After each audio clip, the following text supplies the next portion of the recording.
अस्सलामुअलैकुम नाज़रीन, आप देख रहे हैं पीके न्यूज़ एचडी। आइए डालते हैं आज की खबरों पर नजर। इतरासीन हुकूमत पंजाब महकमा सेहत जनूबी पंजाब में अवाम को बुनियादी सहूलियात फराहम करने में भरपूर किरदार अदा कर रही है।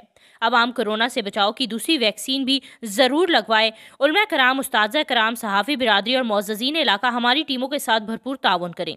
इन ख्यालात का इज़हार director health Punjab EPNC doctor Khalil Ahmed ने director health Punjab IRM NCH doctor Asif Arbab Niazi ने इनके हमरा देही मरकज मुबारकपुर का अचानक दौरा करने के दौरान सहाफ़ियों से गुफ्तगू करते हुए की। उन्होंने कहा कि ज़िला भावलपुर के मुख्तलिफ सेंटरों के सरप्राइज विजिट किए हैं, मुत्तहिद टीमों के काम को चेक भी किया है। तमाम टीमों ने बेहतरीन काम किया हुआ था, कारकर्दगी देखकर बहुत खुशी हुई। उन्होंने मजीद कहा कि ज़िला भावलपुर में DHPS डॉक्टर खालिद महमूद अराई और तहसील अहमदपुर शिरकिया में डिप्टी DHO डॉक्टर आयश शाह की जेर निगरानी सेंटरों का दौरा किया। इनकी टीमों का काम काबिल तारीफ है। कोरोना वैक्सीनेशन की कौमी मुहिम जारी है। इस मौके पर medical officer doctor Faisal Imran, corona focal person doctor Faisal Naeem Cheema, Awais Ahmed और इसके अलावा UCMO गुलाम हसन हाशमी, मोहम्मद अवैस भी मौके पर मौजूद थे। अब तक के लिए इतना ही। मजीद अपडेट्स और खबरों के लिए देखते रहें पीके न्यूज़ एचडी।